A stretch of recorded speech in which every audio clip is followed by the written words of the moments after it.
thought she was just helping a stranger survive the snowstorm. But when he dropped a golden ring that bore the crest of one of Boston's most powerful families, everything changed.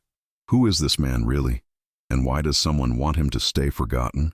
Thank you so much for watching and for all your comments. Let me know at the end if you liked the story and where you're watching from and why you're following this. The winter of 1895 descended upon Boston with a merciless ferocity that even the oldest residents struggled to recall in their lifetimes.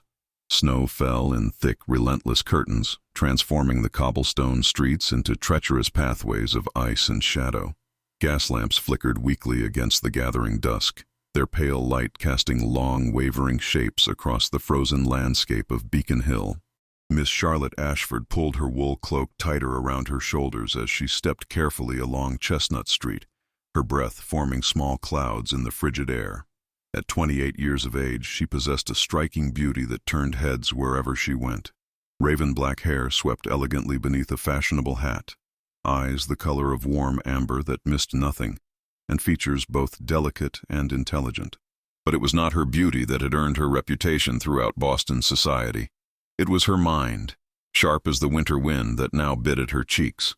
Charlotte Ashford was Boston's first and only lady detective, a profession that had raised countless eyebrows among the city's elite when she had established her private inquiry office 3 years prior. The brass nameplate on her door at 47 Mount Vernon Street read simply, "C. Ashford, Confidential Inquiries." Gentlemen often arrived expecting to find a man, only to discover the elegant young woman who had solved cases that had baffled the Boston Police Department itself. This particular evening, Charlotte was returning from a consultation with Mrs. Pemberton, a wealthy widow who suspected her late husband's business partner of financial impropriety. The case was delicate, requiring careful investigation of ledgers and bank records, the sort of methodical work that Charlotte found both challenging and satisfying. Yet as she walked through the deepening twilight, her mind was not on numbers and accounts, but on the warmth of her parlor fire and a cup of hot tea waiting at home. The snow crunched beneath her leather boots as she turned onto Charles Street, where the shops were closing their shutters against the bitter cold. Mr.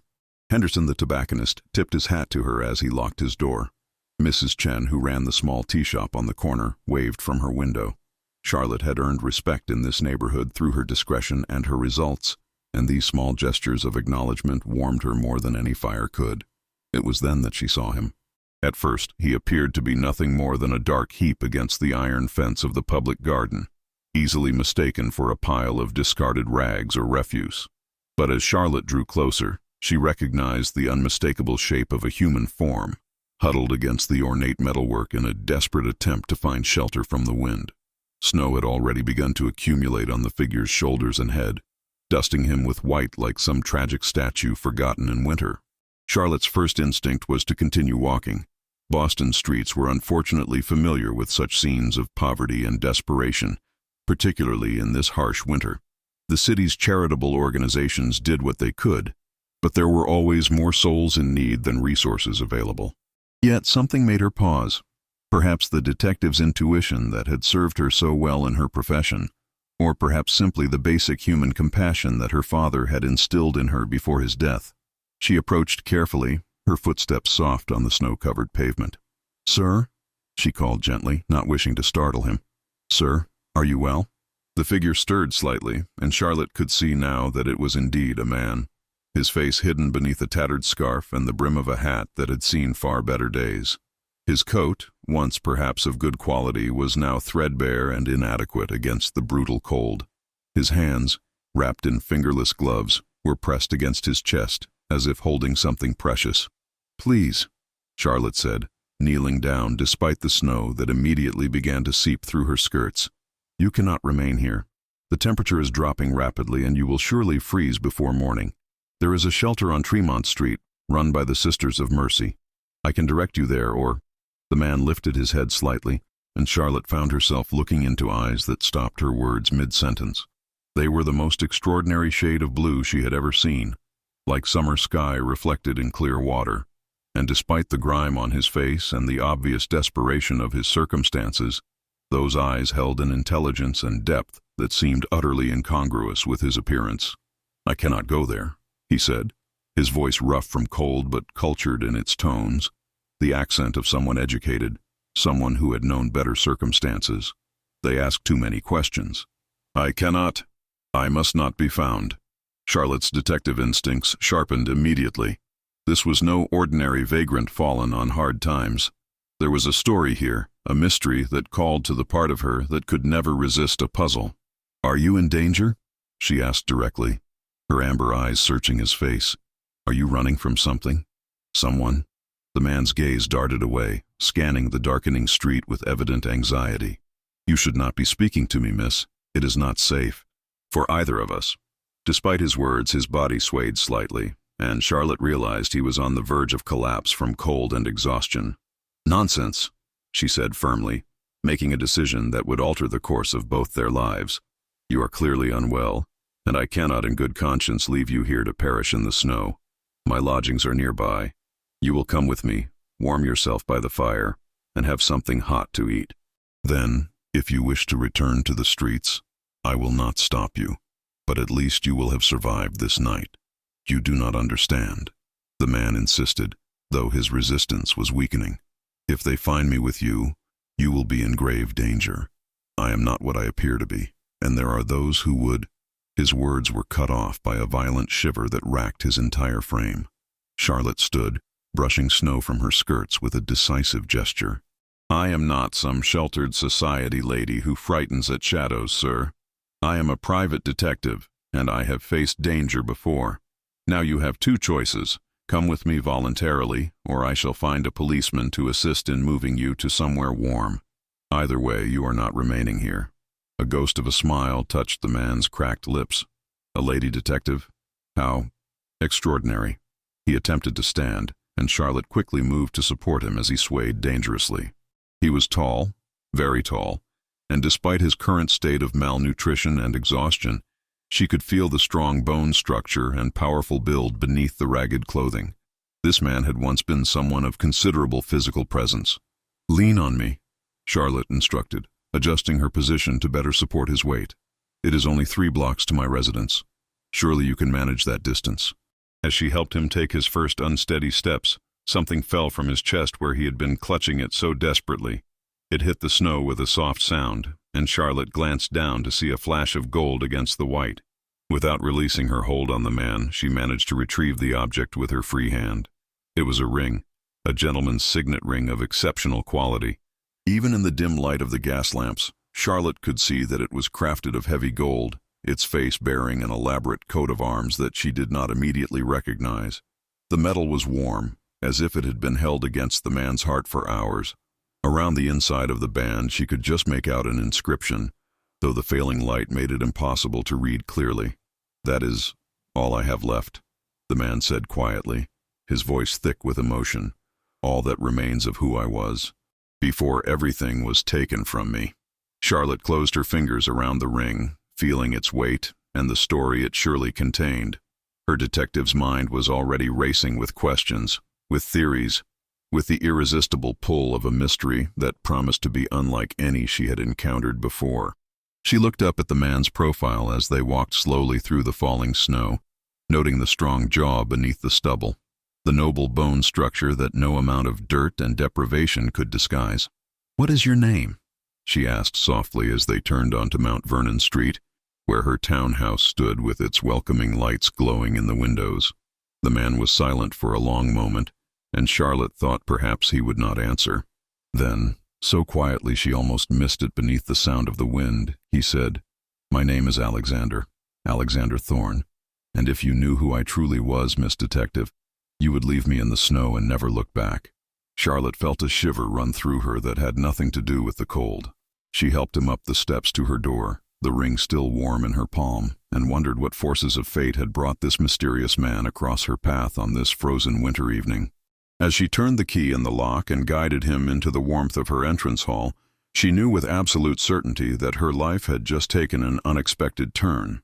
The case of Alexander Thorne had begun, though she did not yet know that before its conclusion, she would uncover secrets that reached into the highest levels of Boston society, face dangers that would test her courage to its limits, and discover that sometimes the greatest mystery of all is the human heart itself.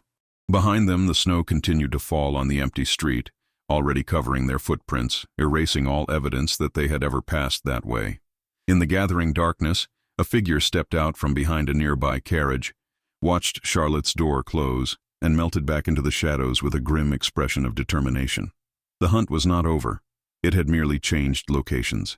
Charlotte's townhouse was a modest but elegantly appointed residence, inherited from her father, along with a small but sufficient income that allowed her to pursue her unconventional profession without the desperate need for constant clients. The entrance hall, with its polished mahogany panels and brass fixtures, gleamed warmly in the gaslight. A fire already crackled in the parlor hearth, tended by Mrs. Hawthorne, Charlotte's elderly housekeeper and the only servant she employed. The sound of their entrance brought Mrs. Hawthorne hurrying from the kitchen, her expression transforming from curiosity to alarm as she took in the bedraggled figure that Charlotte was supporting. "Miss Charlotte, whatever. Please prepare the guest room immediately, Mrs. Hawthorne," Charlotte said calmly, guiding Alexander toward the parlor. "And bring hot water, clean towels, and some of my father's old clothing. This gentleman requires immediate attention, and I will explain everything shortly." Mrs. Hawthorne, who had served the Ashford family for 30 years and had learned not to question Charlotte's sometimes unusual decisions, simply nodded and hurried upstairs. Charlotte helped Alexander to a chair near the fire, noting how he sank into it as if his legs could no longer support him. The warmth of the room seemed to intensify his shivering rather than relieve it, a dangerous sign that Charlotte recognized from her volunteer work at the hospital during particularly harsh winters. "Your fingers," she said, kneeling beside him and carefully removing the inadequate gloves. His hands were alarmingly white, the fingertips showing the beginning signs of frostbite. "Can you feel them?" "Barely," Alexander admitted, his teeth chattering. Up close, in the proper light, Charlotte could see that beneath the grime and exhaustion, he was perhaps 32 or 33 years of age, with features that could only be described as remarkably handsome. His hair, though matted and dirty, was a rich dark brown with hints of auburn catching the firelight. The blue eyes that had so arrested her attention outside now watched her with a mixture of gratitude and wariness. Charlotte moved to her desk and retrieved a bottle of brandy she kept for medicinal purposes. She poured a generous measure into a glass and brought it to him. "Drink this slowly. It will help warm you from within, though the shivering may worsen before it improves." Alexander accepted the glass with trembling hands, and Charlotte noticed he held it with the careful attention of someone accustomed to fine crystal and good spirits, not the desperate gulping of a habitual drunkard. Another piece of the puzzle that was this mysterious man. He sipped the brandy, closing his eyes as the warmth began to spread through his system. "Why are you helping me?" he asked suddenly, opening those extraordinary eyes to study her face. "You know nothing about me. I could be a criminal, a murderer, anything. Yet you bring me into your home without hesitation." Charlotte settled into the chair opposite him, her detective's mind already cataloging every detail, every contradiction in his appearance and manner. "You are correct that I know nothing about you with certainty. However, I know how to read people, Mr. Thorne. It is the foundation of my profession, and what I read in you is not criminality, but fear. Not the fear of a guilty man avoiding justice, but the fear of an innocent man pursued by something darker." A bitter laugh escaped Alexander's lips. "Your faith in your judgment may be misplaced, miss. I do not even know your name, yet you know mine." "Charlotte Ashford," she replied, watching his reaction carefully. "And before you ask, yes, I am the lady detective. My father was Dr. Edmund Ashford, who taught medicine at Harvard before his death 5 years ago. He raised me to think independently and to value truth above social convention. That education led me to my current profession." Alexander's expression shifted, surprise replacing some of the wariness. "Dr. Ashford's daughter? I knew your father, Miss Ashford. Years ago, before—" He stopped abruptly, as if he had revealed too much. Charlotte leaned forward, her amber eyes intent. "Before what, Mr. Thorne? Before whatever circumstances reduced you to sleeping in the snow with only a signet ring to your name?" She drew the ring from her pocket and held it up to the light. The coat of arms on its face was now clearly visible, a shield divided quarterly, bearing symbols she recognized as belonging to one of Boston's oldest and most prestigious families. Alexander's face went pale, paler even than the cold had made it. "Where did you get that?" he demanded, his voice suddenly sharp with alarm. "I had it. I was holding it. It fell when I helped you to your feet," Charlotte explained calmly. I retrieved it, assuming you would not wish to lose something so obviously valuable and meaningful. She held it out to him, watching his reaction carefully. This is the Thorne family crest, is it not? I recognize it from the social register. The Thornes of Commonwealth Avenue, one of Boston's founding families. Shipping magnates, railroad investors, with connections to the highest levels of society and government. Alexander took the ring with shaking hands, clutching it as if it were a lifeline. You should not have recognized it. You should not have brought me here. Miss Ashford, you have no idea what you have involved yourself in. Then enlighten me, Charlotte said firmly. I am not a woman who frightens easily, Mr. Thorne. Nor am I one to abandon someone in need simply because the situation is complicated. You claim to be Alexander Thorne, yet, according to the newspapers, Alexander Thorne, eldest son of the Thorne family, died 6 months ago in a boating accident on Cape Cod. His body was recovered from the water and identified by his own family. So either you are an imposter in possession of a stolen ring, or Alexander Thorne did not die, and there is a conspiracy of remarkable scope at work. Which is it? The room fell silent except for the crackling of the fire and the distant sound of Mrs. Hawthorne's footsteps overhead. Alexander stared at Charlotte with an expression that mixed horror and admiration. You are as remarkable as they say, he said finally. Your reputation does not do you justice, Miss Ashford. You are evading my question, Charlotte pointed out, though her tone was not unkind. But perhaps we should wait until you have recovered somewhat before we delve into matters that are clearly both dangerous and complex. Mrs. Hawthorne is preparing a room for you, and I insist you remain here at least until morning. The storm is worsening, and in your condition, another night in the cold would certainly prove fatal. Alexander opened his mouth as if to protest, then closed it again, exhaustion and pragmatism winning over whatever objection he had intended to make. You are taking a tremendous risk, he said quietly. They are looking for me. If they discover I am here, who is looking for you? Charlotte interrupted. And why? If you are indeed Alexander Thorne, returned from the dead, why are you living as a vagrant rather than reclaiming your identity and your inheritance? What are you hiding from? And what does that ring signify beyond family heritage? Before Alexander could answer, Mrs. Hawthorne returned carrying an armload of towels and clothing. The guest room is ready, Miss Charlotte, and I've drawn a hot bath. The young man looks as though he could use both. Her tone was matter of fact, but her eyes were sharp with curiosity and concern. Thank you, Mrs. Hawthorne. This is Mr. Alexander Thorne, and he will be staying with us for at least tonight, possibly longer depending on circumstances. I trust I can rely on your discretion regarding his presence here. Mrs. Hawthorne's eyes widened slightly at the name, but she merely nodded. Of course, miss. I'll prepare some hot soup and bread. He looks as though he hasn't had a proper meal in weeks. She bustled out, leaving Charlotte and Alexander alone once more. Can you manage the stairs? Charlotte asked, rising and offering her hand. Or shall I ask Mrs. Hawthorne to help you? Alexander stood slowly, his pride evidently battling with his weakened state. I can manage, he said, though he swayed slightly. Charlotte moved to support him without comment, and together they made their way up the stairs to the guest room. The room was small but comfortable, furnished with a brass bed, a wardrobe, and a washstand. Steam rose from the copper tub that Mrs. Hawthorne had filled, and clean towels were laid out with careful attention. Alexander stared at the simple luxury as if it were a palace. I will leave you to bathe and change, Charlotte said, moving toward the door. Mrs. Hawthorne will bring food shortly. Tomorrow, when you are rested and recovered, we will talk properly. And Mr. Thorne, she paused at the threshold, looking back at him with serious eyes.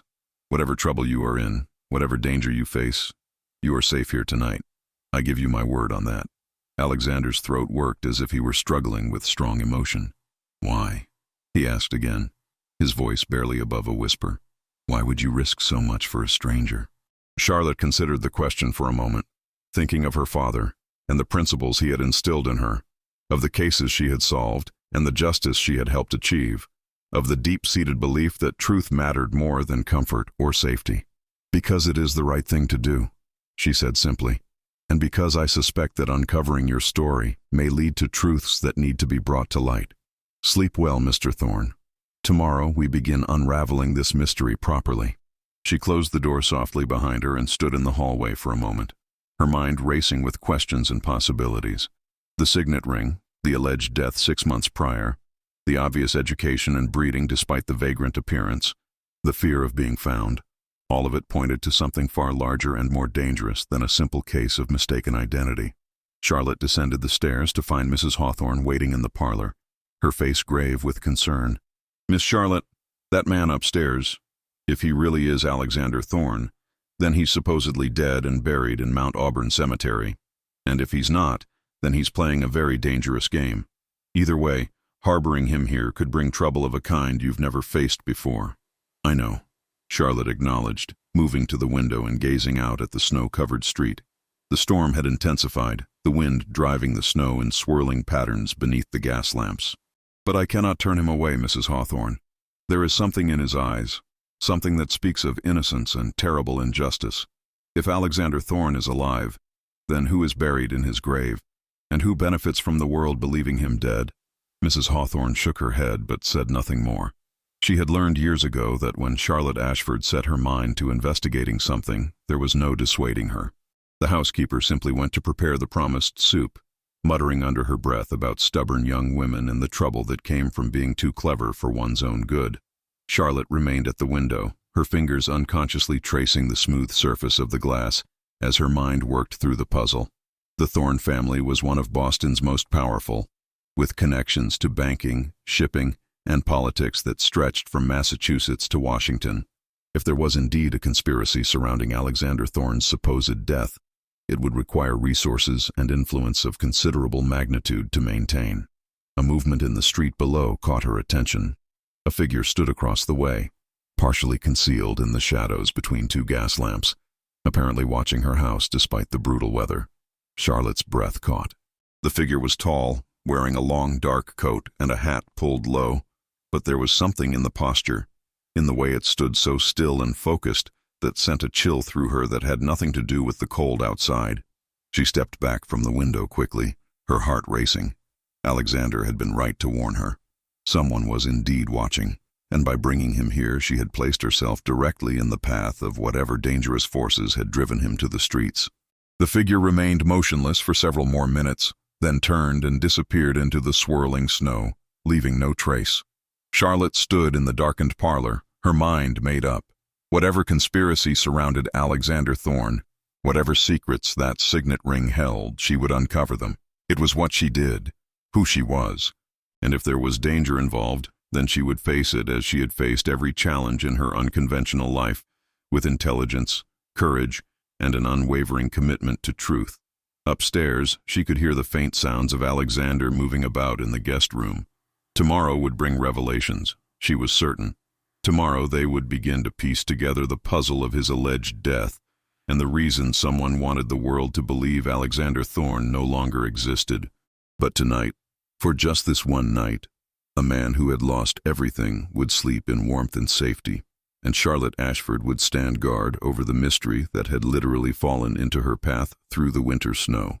The morning dawned cold and crystalline, the storm having passed in the night to leave Boston draped in pristine white. Sunlight streamed through Charlotte's bedroom window, transforming the frost on the glass into patterns of delicate beauty. She had slept poorly, her mind too active with questions and theories, her ears alert for any sound that might indicate danger.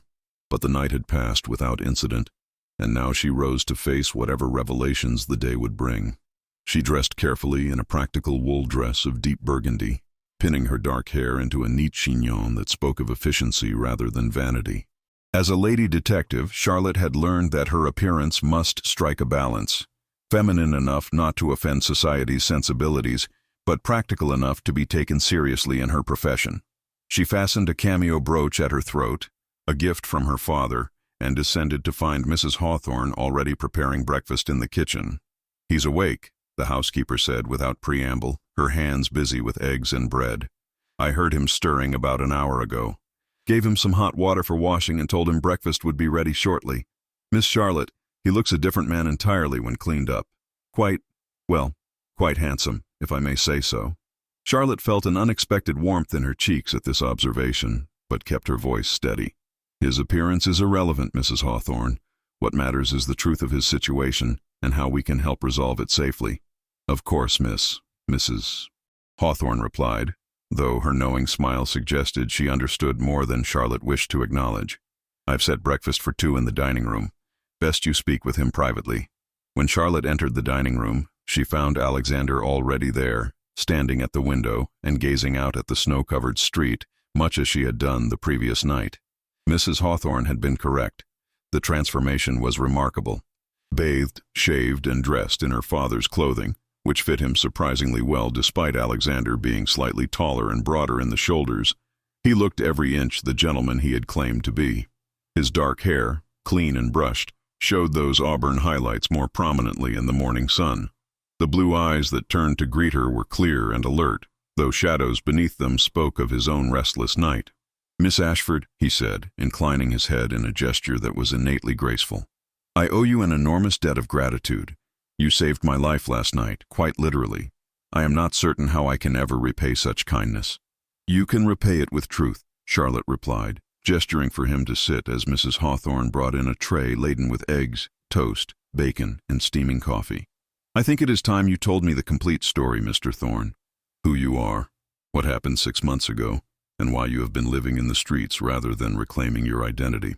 Alexander waited until Mrs. Hawthorne had left, closing the door discreetly behind her. He stared at the food before him as if uncertain where to begin, both with the meal and the story. Finally, he picked up his fork and began to eat with careful deliberation, the actions of a man who had been truly hungry. "Everything you surmised last night was correct," he began, his voice low and measured. "I am Alexander Thorne, eldest son of the Thorne family of Commonwealth Avenue. 6 months ago, I was declared dead following what was reported as a boating accident off Cape Cod. A body was recovered and identified as mine by my younger brother James and my uncle Robert Thorne, who is the family's senior partner in the shipping business. I was buried with full honors in Mount Auburn Cemetery, and the estate passed to James as the new heir." Charlotte leaned forward, her breakfast forgotten. "But obviously you did not die. What actually happened?" Alexander's jaw tightened, and she saw his hand clench around his fork. "I was pushed from that boat, Miss Ashford. Deliberately pushed into the cold waters of Cape Cod Bay, struck on the head as I fell, so that I would be unconscious when I hit the water. It was meant to be murder, disguised as an accident, but fate intervened. A fishing vessel was nearby, close enough that one of the crew saw me fall. They pulled me from the water, unconscious and near death, but alive." "Who pushed you?" Charlotte asked, though she suspected she already knew the answer. "My brother James," Alexander said, the words heavy with pain and betrayal. "My own brother, whom I had loved and trusted all my life. And it was done at the instigation of my uncle Robert, who had been embezzling from the family business for years. I had discovered the theft, you see. I had found evidence, ledgers, bank transfers, false contracts, all pointing to a systematic draining of the Thorne fortune that had been going on since my father's death 3 years prior." Charlotte's mind raced, fitting pieces together. "Your uncle feared exposure, but why involve your brother? Why would James agree to murder?" Alexander's laugh was bitter. "Because James has always resented living in my shadow. As the younger son, he would inherit nothing while I lived. Robert promised him not only the inheritance, but also a partnership in the embezzlement scheme if he would help eliminate me. The plan was elegant in its simplicity: a tragic accident, a grieving family, and no one to question the official story.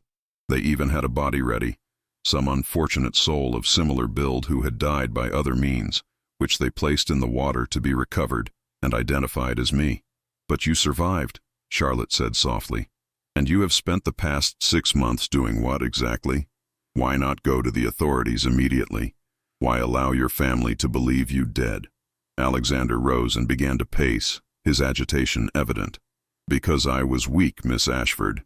I spent months recovering in that fishing village, my body healing, but my spirit broken by the betrayal.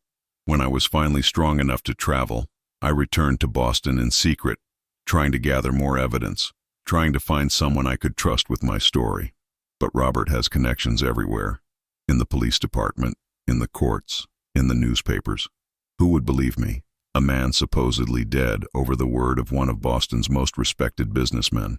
He turned to face her, and Charlotte saw the desperation in his eyes. "I have been living on the streets for the past month, watching my own house, following James and Robert, trying to understand the full extent of their crimes. I kept only this. He touched the signet ring now restored to his finger, as proof of my identity, should I ever find someone willing to help me reclaim my life. And then you found me, freezing in the snow, and showed me a kindness I had forgotten existed in this world.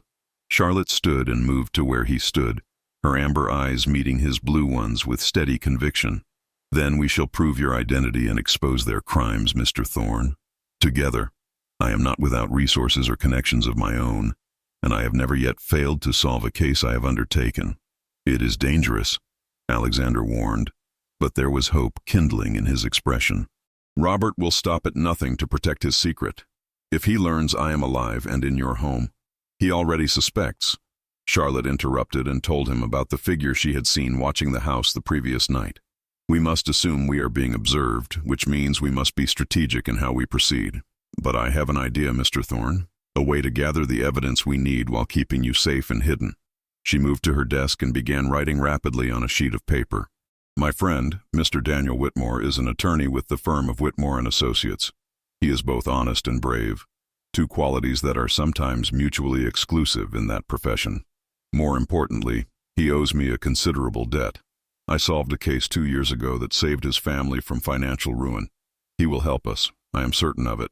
Alexander watched her work with something like wonder. You are extraordinary, Miss Ashford. Truly extraordinary. But I cannot ask you to risk your reputation, your safety, perhaps even your life for my sake. We have only just met, and I am nothing to you. Charlotte looked up from her writing, and their eyes met across the room. Something passed between them in that moment, something neither could quite name but both felt, a connection that went deeper than logic or reason, a recognition of kindred spirits who understood loneliness and determination, and the courage required to stand against injustice. You are not nothing, Charlotte said quietly. You are a man who has suffered terrible wrong and who deserves justice. And perhaps, she hesitated, then continued more softly, perhaps you are someone I was meant to find on that snowy street. I do not believe in coincidence, Mr. Thorne. I believe in purpose. A knock at the door broke the charged moment. Mrs. Hawthorne entered, her face grave. Miss Charlotte, there is a gentleman at the door asking for you.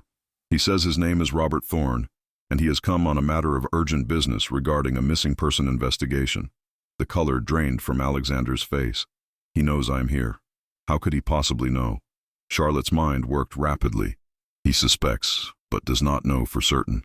Mrs. Hawthorne, show Mr. Thorne to the library. Tell him I will receive him shortly. I am just finishing my breakfast. Alexander, you must hide. Upstairs in my bedroom. There is a large wardrobe against the far wall. Conceal yourself there and do not make a sound regardless of what you hear. Do you understand? Alexander nodded, his jaw set with determination. Be careful, Charlotte. Robert is far more dangerous than he appears. The use of her given name, spoken with such concern, sent a shiver through Charlotte that she could not quite explain.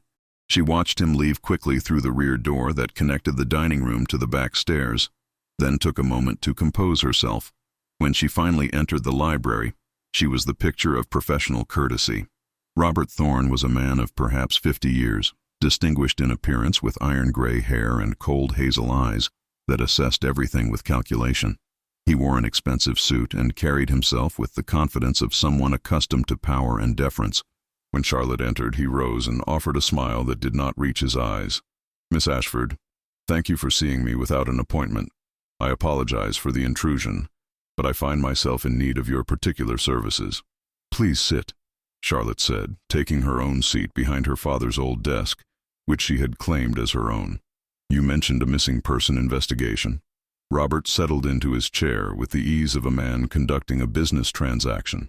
Indeed, I have reason to believe that a certain individual, a vagrant of unsound mind, has been making claims about my family that are both slanderous and disturbing. This person has been seen in the neighborhood recently, and I have concerns for public safety as well as my family's reputation. I was told you are the finest investigator in Boston, and I wish to engage your services to locate this individual so that he can be properly dealt with. Charlotte kept her expression neutral, though her heart was racing. Can you describe this individual? A man, tall, perhaps 30 years of age, with dark hair. He may be wearing ragged clothing, As I understand, he has been living rough for some time.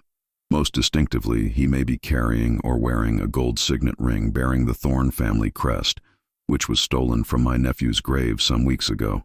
A despicable act of robbery that has caused my family great distress. The implication was clear.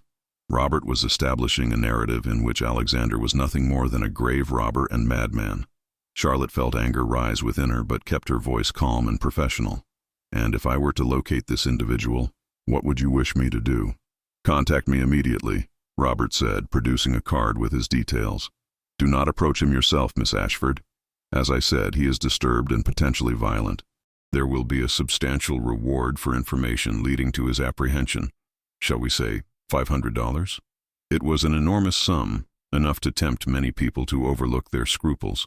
Charlotte took the card and set it on her desk without looking at it. I will certainly keep watch for such an individual, Mr. Thorne.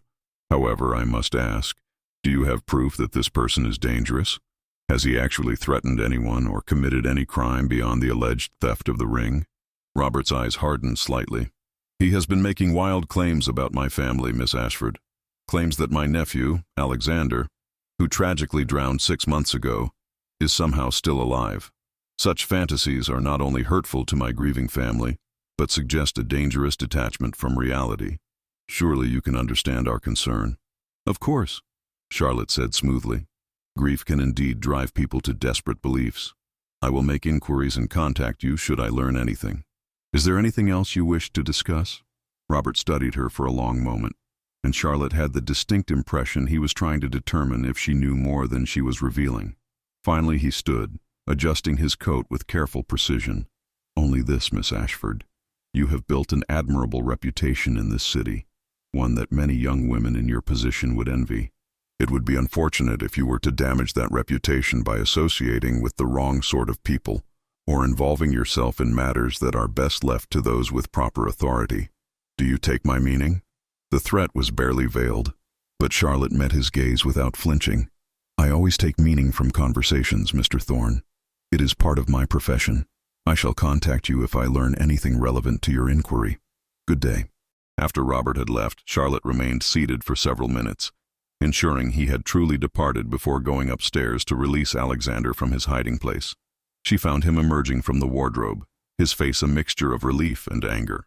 You handled him brilliantly, Alexander said, though his hands were clenched into fists. But you heard his threat. He will stop at nothing to silence me, and now you are in danger as well. Then we must move quickly, Charlotte said with determination. I will visit Daniel Whitmore this afternoon under the pretext of consulting on another case. You will remain here, hidden, while I arrange for him to review whatever evidence you can provide. In the meantime, I need you to write down everything you remember, dates, amounts, names of anyone who might corroborate your story. We will build a case so strong that even Robert's influence cannot dismiss it. Alexander moved closer to her, and Charlotte found herself acutely aware of his height, his presence, the intensity in those remarkable blue eyes. Why are you doing this? He asked softly. You could simply tell Robert I am here and collect his reward. Instead, you risk everything to help a man you met only yesterday. Charlotte considered her answer carefully, aware that her response mattered more than simple words could convey. Because I have spent my life seeking truth in a world that often prefers comfortable lies. Because justice matters, even when it is difficult or dangerous. And because, she paused, then continued with quiet honesty, because from the moment I saw you in the snow, something told me that finding you was important, not just for the case, but for something more. I cannot explain it better than that. Alexander's hand rose slowly, hesitantly, and gently touched her cheek. The gesture was tender, filled with wonder and gratitude and something deeper that neither was quite ready to name. You are unlike anyone I have ever known, Charlotte Ashford. When this is over, when my name is cleared and the danger has passed, I hope you will allow me to know you better, to truly know the remarkable woman who saved my life and believed in my innocence without question. Charlotte felt her breath catch at the promise in his words, at the warmth of his touch. First we must ensure there is an after, she said, though her voice was not quite steady. But yes, Alexander, when this is done, I would like that very much. The rest of the morning was spent in careful planning. Alexander wrote page after page of detailed information about the embezzlement, the evidence he had gathered, and the events leading to his attempted murder. Charlotte reviewed it all with her detective's eye, already formulating questions for Daniel Whitmore and strategies for gathering additional proof. By early afternoon, Charlotte was ready to venture out. She dressed in her most respectable walking suit and hat, the picture of a professional woman on legitimate business. Before she left, she gave strict instructions to Mrs. Hawthorne and Alexander about maintaining security and remaining vigilant. As she stepped out into the cold afternoon air, she was acutely aware that she was being watched. She did not look for the observer directly, but caught glimpses in shop windows and the reflection in carriage glass. A man in a dark coat, maintaining careful distance but definitely following her progress. Let them watch, she thought grimly. They would see only what she wished them to see. A lady detective going about her normal business. The offices of Whitmore and Associates occupied the third floor of a building on Court Street, near the courthouse. Daniel Whitmore himself greeted Charlotte with genuine warmth when she was shown into his office. He was a man of 40 with kind brown eyes and thinning hair, possessed of both sharp intelligence and genuine compassion, qualities that had made him one of Boston's most respected attorneys. "Charlotte, what a pleasant surprise. Please, sit. What brings you to my humble establishment?" Charlotte wasted no time with pleasantries. "Daniel, I need your help with a case of the utmost delicacy and danger. What I am about to tell you must remain in absolute confidence." Daniel's expression grew serious. "You have my word. What is this about?" Charlotte took a deep breath and began to tell him everything. About finding Alexander in the snow, about his story of betrayal and attempted murder, about the evidence of embezzlement and the conspiracy to keep him legally dead. Daniel listened without interruption, his legal mind clearly working through the implications. When she finished, he was silent for a long moment. Finally, he spoke. "If what you tell me is true, this is a case of enormous magnitude. But Charlotte, it is also extraordinarily dangerous. Robert Thorne has connections throughout the city, proving that Alexander is who he claims will require ironclad evidence. Which is why I need you," Charlotte said. "We need to exhume the body from Alexander's grave and prove it is not him. We need to examine the company's financial records and trace the embezzled funds. We need to build a legal case that cannot be dismissed or suppressed, regardless of Robert's influence." Daniel nodded slowly. "I can petition for an exhumation order, but it will take time and will certainly alert Robert that something is afoot. We need to be strategic about timing. Meanwhile, I can begin investigating the financial records. The Thorne Shipping Company is publicly held in part, which means certain documents are matters of public record. I can start there without raising immediate suspicion." "How long?" Charlotte asked urgently. "How long before we have enough to take action?" "A week, perhaps 2 if we are cautious." "But Charlotte," Daniel leaned forward, his expression grave, "if Robert discovers what we are doing before we have sufficient evidence, he will not hesitate to silence all of us. You must be extraordinarily careful. This man has already committed murder once. He will not balk at doing so again." Charlotte left Daniel's office with both hope and trepidation. They had a plan, but the danger was very real. As she walked back through the cold streets toward home, she was again aware of being followed. This time, however, she took a deliberately circuitous route, leading her shadow through several shops and around corners until she was certain she had identified the man. A rough-looking individual who was clearly hired muscle, rather than one of Robert's family or business associates. When she finally arrived home, the winter sun was already setting, painting the snow orange and gold. She found Alexander waiting anxiously in the parlor, relief flooding his features when she entered. "Thank God," he breathed. "I was terrified something had happened to you." Charlotte removed her hat and gloves, suddenly aware of how cold she was. "Daniel has agreed to help. We have a plan, though it will require patience and careful execution." She explained the strategy while Alexander listened intently. 2 weeks, he said when she finished. 2 weeks of hiding, of waiting, while Robert searches for me and you are in danger simply for helping me.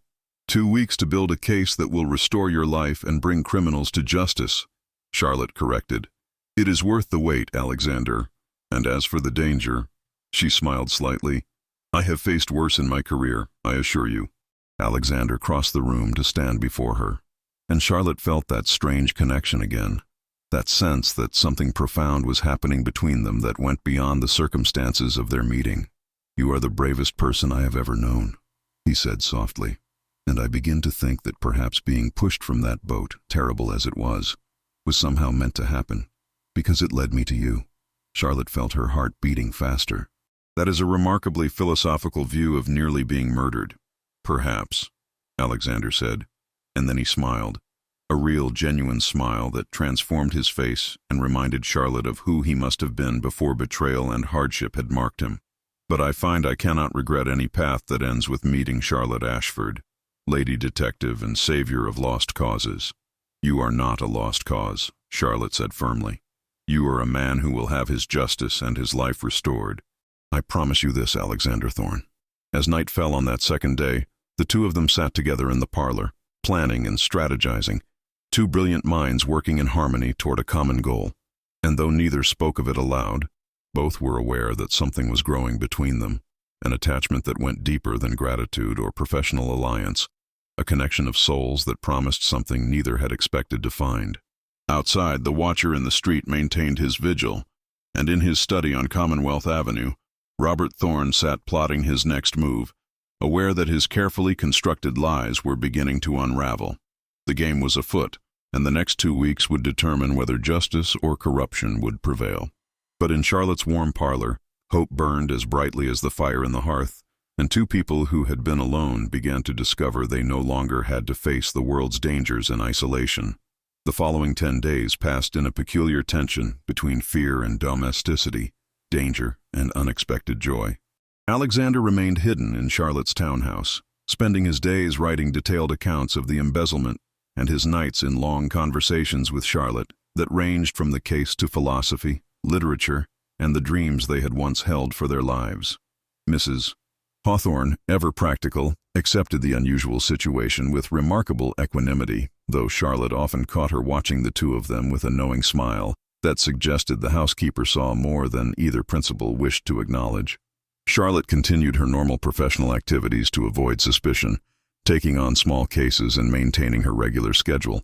But her real work happened in stolen hours, meetings with Daniel Whitmore in carefully chosen locations, quiet investigations into the Thorne family's business dealings, and the gradual assembly of a case that grew stronger each day.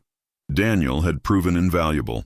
Using his legal authority, he had obtained access to shipping records, bank transfers, and customs documents that painted a damning picture of systematic theft. Robert Thorne had been embezzling for nearly 5 years, diverting funds through shell companies and false invoices.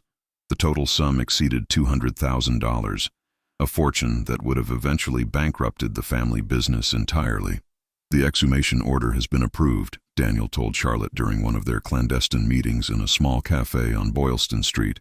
"The judge is an old friend of your father's and trusts my judgment. We will open the grave tomorrow at dawn, before Robert can be alerted, and attempt to interfere." Charlotte felt her pulse quicken. "And you are certain the body will not be Alexander's? Based on the evidence you have provided, the fisherman who rescued him, the physician in the village who treated him, and Alexander's own detailed account of events, I am as certain as one can be without direct proof. But Charlotte, once we do this, there is no turning back. Robert will know we are actively working against him, and he will respond with everything at his disposal." "I understand," Charlotte said firmly, "but we cannot allow fear to prevent us from pursuing justice. Tell me what you need me to do." The plan was carefully orchestrated.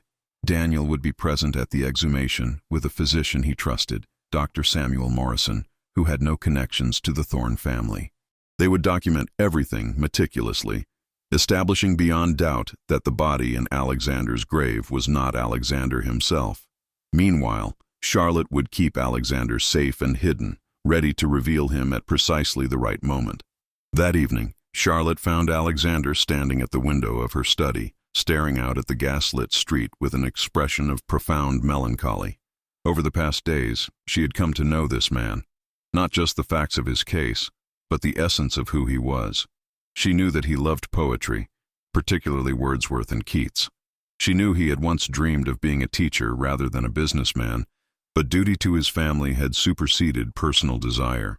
She knew he blamed himself for not seeing his brother's resentment and his uncle's greed until it was nearly too late. And she knew, with a certainty that both thrilled and terrified her, that she had fallen in love with him. "Tomorrow it begins," Alexander said without turning. The restoration of my life, or the final destruction of any hope I have left. Charlotte moved to stand beside him, close enough that she could feel the warmth of his presence. It will work, Alexander. We have built a case that cannot be ignored or suppressed. By this time tomorrow, you will be on your way to reclaiming your identity. And then what? Alexander turned to face her, and in his blue eyes, she saw the same conflicted emotions she felt in her own heart. I return to my life of business obligations and social expectations. I take my place in a family that tried to murder me. I attend parties and pretend that everything is as it was before. No, Charlotte said quietly. You can never return to what was, but you can build something new, something better, something true. Alexander's hand rose to cup her face with infinite gentleness. Over the past days, such touches had become more frequent. A hand on her shoulder as they worked together, fingers brushing as they passed documents, moments of connection that spoke of growing attachment. But this touch was different, charged with all the emotions they had been carefully not naming. Charlotte, he said, his voice rough with feeling. When I was lying in that snow, freezing and certain I would die alone and unmourned, I thought my life had become nothing but a cautionary tale of betrayal and failure. And then you appeared, like something from a dream, and you gave me not just warmth and safety, but hope. You gave me purpose again. You gave me... He paused, struggling for words. You gave me a reason to want to live, not just to survive. Charlotte felt tears prick her eyes, moved by the raw honesty in his words. You gave me something as well, she said softly. I have spent years building a life of independence and professional achievement, telling myself it was enough. But in these days with you, I have discovered that perhaps there is room in my life for something more. For someone who sees me not as an oddity to be tolerated or a curiosity to be wondered at, but as simply myself. Someone who values my mind and my heart equally. I love you, Alexander said, the words simple and devastating. I know it is too soon, that circumstances make this attachment complicated and perhaps even unwise, but I cannot pretend otherwise, Charlotte. I love you with a depth that terrifies me, because I have already lost so much, and the thought of losing you as well. Charlotte silenced him by rising on her toes and pressing her lips to his. The kiss was gentle at first, tentative, but then deepened with all the emotion they had been holding back. Alexander's arms came around her, pulling her close, and Charlotte felt as though she had finally found something she had not known she was searching for, a sense of home, of belonging, of rightness that transcended logic and propriety. When they finally broke apart, both were breathing heavily, faces flushed with emotion and wonder. I love you too, Charlotte whispered against his chest. God help me, I love you too. They stood together in the gathering darkness, holding each other, knowing that tomorrow would bring either triumph or tragedy, but that whatever came, they would face it together. Dawn came cold and gray, with fresh snow beginning to fall. Charlotte had not slept, her mind too active with worry and anticipation. She had sent word to Daniel at first light. We are ready. Proceed with the plan. Alexander paced the parlor like a caged lion, the waiting clearly agonizing for him. I should be there, he insisted for the 10th time. It is my grave, my identity. I should witness this. And risk being seen before we are ready to reveal you? Charlotte countered, also for the 10th time. No, Alexander. We must trust Daniel to handle this part. Your moment will come, I promise you. The hours crawled by with agonizing slowness. Charlotte tried to work on other cases, to maintain some semblance of normalcy, but her mind kept returning to Mount Auburn Cemetery, to the grave being opened, to the moment when truth would finally be revealed. It was nearly noon when the knock came at the door. Charlotte's heart leaped as she heard Mrs. Hawthorne answer, then Daniel Whitmore's familiar voice asking to see her urgently. She and Alexander exchanged a look, then Alexander quickly retreated to his customary hiding place, while Charlotte composed herself and entered the parlor. Daniel stood by the fire, his face grave but his eyes bright with suppressed excitement. It is done, he said without preamble. The grave has been exhumed and the body examined. Dr. Morrison is prepared to swear under oath that the deceased is not Alexander Thorne. The body is that of a man approximately 10 years older, with different bone structure, different dental characteristics, and evidence of death by violence rather than drowning. Furthermore, The body shows signs of having been dead for several weeks before being placed in the water, long enough that identification would have been difficult, especially if those doing the identifying had reason to lie. Charlotte felt relief flood through her so powerfully that she had to sit down. Then we have proof, irrefutable proof. Indeed, Daniel confirmed. But there is more. While conducting my investigation into the financial records, I discovered something extraordinary. Robert has not just been embezzling from the Thorn Shipping Company. He has been selling information to competitors, sabotaging contracts, and systematically destroying the business from within.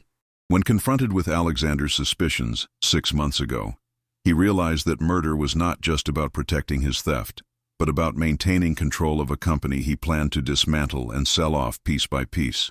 James was complicit not just in fratricide, but in the destruction of his own family legacy. Alexander had emerged from hiding, unable to remain concealed any longer. My God, he breathed. It was worse than I knew. Far worse. Daniel turned to face him, and Charlotte saw emotion cross the attorney's face as he truly looked at Alexander Thorn, the man everyone believed dead. Mr. Thorn, I am honored to meet you, despite the circumstances, and I am prepared to take immediate legal action. I have drafted documents to petition the court for a declaration that you are indeed alive, to freeze all assets of the Thorn Shipping Company pending investigation of fraud, and to seek criminal charges against both Robert and James Thorn for attempted murder, conspiracy, embezzlement, and fraud. When? Alexander asked, his voice tight with controlled emotion. Today, Daniel replied. This afternoon, in fact. Judge Harrison has agreed to hear the case in emergency session at 3 o'clock. Charlotte, I need you to bring Alexander to the courthouse at precisely that time. I have arranged for police protection, officers who are not in Robert's pocket. We will present the evidence, reveal Alexander's survival, and set the wheels of justice in motion before Robert can organize any meaningful resistance. Charlotte looked at the clock on the mantel. It was 12:30. In less than 3 hours, everything would change. We will be there, she said firmly. Alexander, you should prepare yourself. After today, you will be Alexander Thorn again, in the eyes of the law and the world. After Daniel left to make final preparations, Charlotte and Alexander stood together in the parlor, the weight of the approaching moment heavy between them. Alexander took her hands in his, studying her face as if memorizing every feature. Whatever happens today, he said quietly, I want you to know that these past days with you have been the most meaningful of my life. You have given me back not just my life, but my faith in humanity, in goodness, in the possibility of love. If things go badly, if somehow Robert manages to... They will not go badly, Charlotte interrupted fiercely. We have truth on our side, and justice, and evidence that cannot be denied. But Alexander, I need to know, after today, when you are restored to your position and your wealth, when you are once again a prominent member of Boston society, will you still... She could not finish the question, fear suddenly gripping her heart. Alexander pulled her close, his embrace strong and reassuring. Are you asking if I will still love you? If I will still want you in my life? Charlotte, my darling Charlotte, I will love you for the rest of my days. When this is over, when the danger has passed and my name is cleared, I intend to court you properly, with flowers and poetry and all the romantic gestures you deserve. And then, if you will have me, I intend to marry you and spend my life ensuring you never regret choosing a man who was once nothing but a vagrant in the snow. Charlotte laughed through sudden tears. You were never nothing. And yes, Alexander Thorn, when you ask me properly, my answer will be yes. They sealed the promise with a kiss, long and deep and full of hope for a future that was finally within reach. At precisely 3 o'clock, Charlotte and Alexander entered the courthouse on Court Street, flanked by 4 police officers Daniel had personally vouched for. The attorney met them in the grand hallway, his face set with determination. Robert has been notified of the hearing, he said. He will be here, probably with his own lawyers. But he does not know what we have, or that Alexander is alive. The element of surprise is our greatest advantage. They entered the courtroom to find it already filling with spectators. News had spread quickly that something extraordinary was happening involving the Thorn family, and Boston society was hungry for details. Charlotte saw several faces she recognized, newspaper reporters, business associates of the Thorns, and prominent citizens drawn by curiosity. Robert Thorne sat at one table with three expensive lawyers, his face confident but his eyes sharp and wary. Beside him sat James Thorne, younger and weaker looking than his brother, his face pale and nervous. When Alexander entered the room, still partially concealed by the officers, neither Robert nor James immediately recognized him. He was clean, well-dressed, and healthy, nothing like the desperate vagrant they had been searching for. Judge Harrison, a dignified man with iron-gray hair and penetrating eyes, took his seat at the bench. This court is now in session. Mr. Whitmore, you have petitioned for an emergency hearing regarding the estate of Alexander Thorne and allegations of criminal activity within the Thorne family. Please present your case. Daniel rose, his voice clear and carrying. Your Honor, I am about to present evidence of a conspiracy that includes attempted murder, fraud, embezzlement, and the corruption of legal processes. But before I detail these crimes, I wish to introduce someone to the court, someone whose presence here today proves beyond any doubt the truth of my allegations. He gestured, and the police officers stepped aside. Alexander moved forward into full view of the courtroom, removing his hat so that his face was clearly visible. The effect was electric. Gasps and exclamations erupted throughout the courtroom. James Thorne went white as a sheet, swaying in his chair. Robert, to his credit, maintained better control, but Charlotte saw his hands clench on the table, his face turning to stone. Your Honor, Daniel continued, I present to you Alexander Thorne, eldest son of the Thorne family, supposedly deceased these past 6 months. As you can plainly see, he is very much alive, and he is here to testify to crimes of the gravest nature committed against him by members of his own family. Judge Harrison leaned forward, his expression a mixture of shock and fascination. Mr. Thorne, is it truly you? Can you prove your identity? Alexander stepped forward, his bearing now that of the confident businessman he had once been. I can, Your Honor. I bear my family's signet ring, which I kept hidden even when I had nothing else. I can provide details of my childhood, my education, my business dealings that only the true Alexander Thorne would know. And I have witnesses, the fisherman who saved me from drowning, the physician who treated me, and Miss Charlotte Ashford, who found me and protected me while evidence of the crimes against me was being gathered.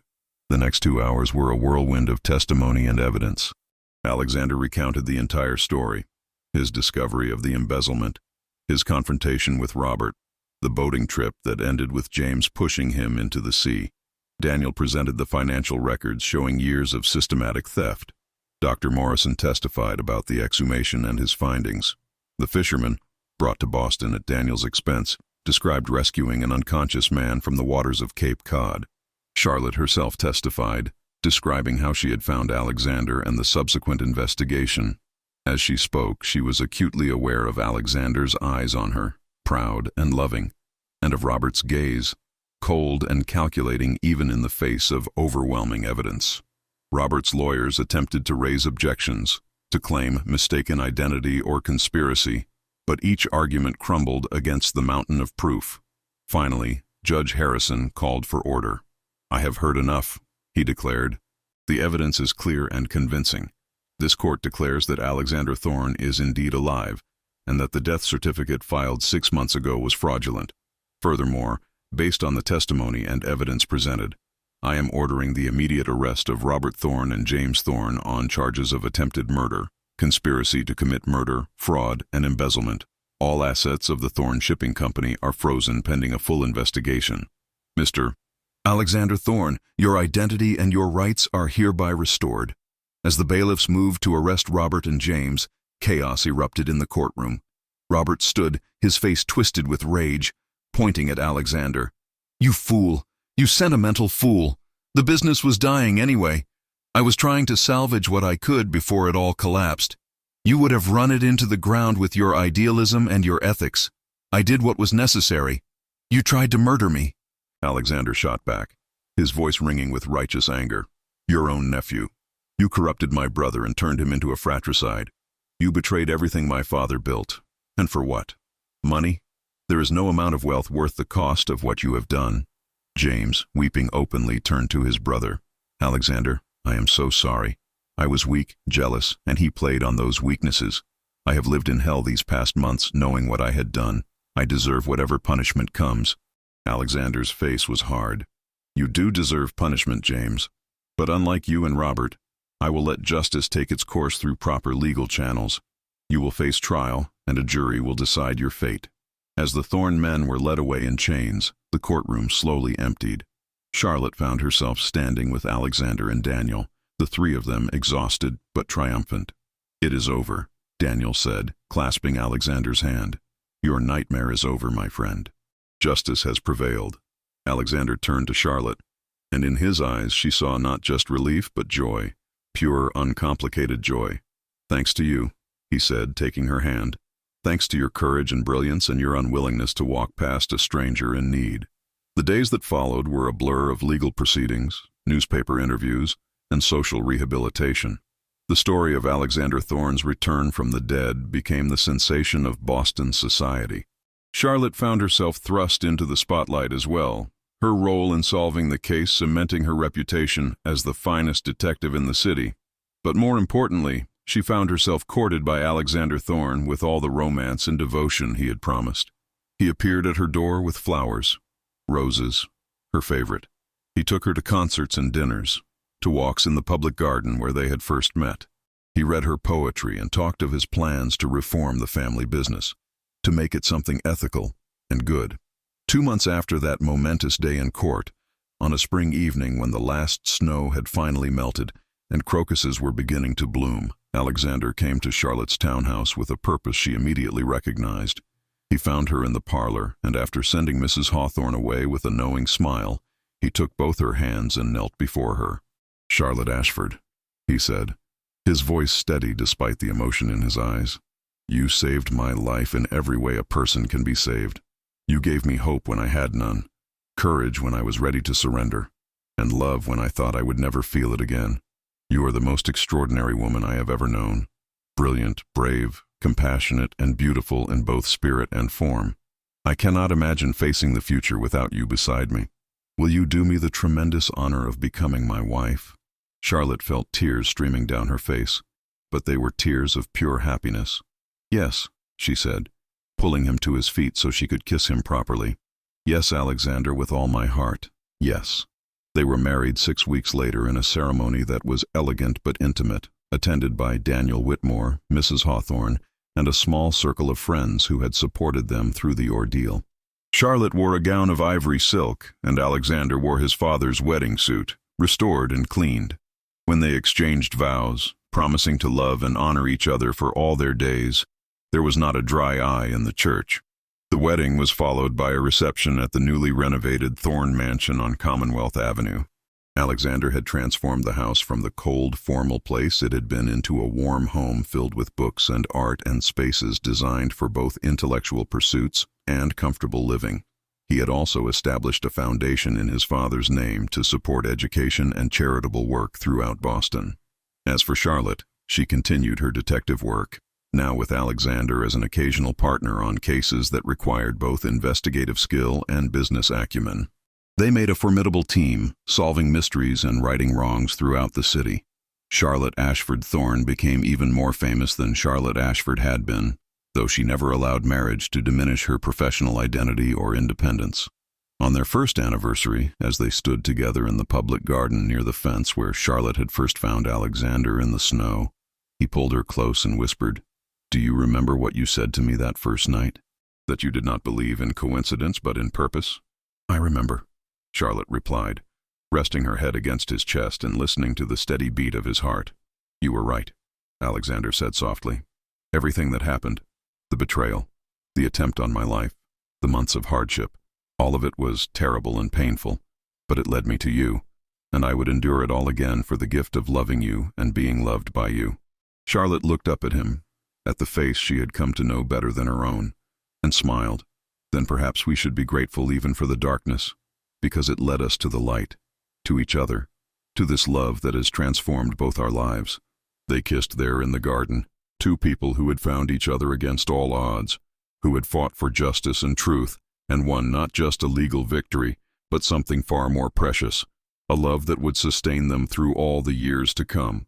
The lady detective had seen a homeless man in the snow, and the ring he hid had indeed told a different story. But the greatest story of all was not the mystery of his identity or the conspiracy that had tried to destroy him. It was the story of two souls who found each other in the midst of darkness and built a life together filled with love, purpose, and unshakable partnership. And they lived, as the best stories promise, happily ever after.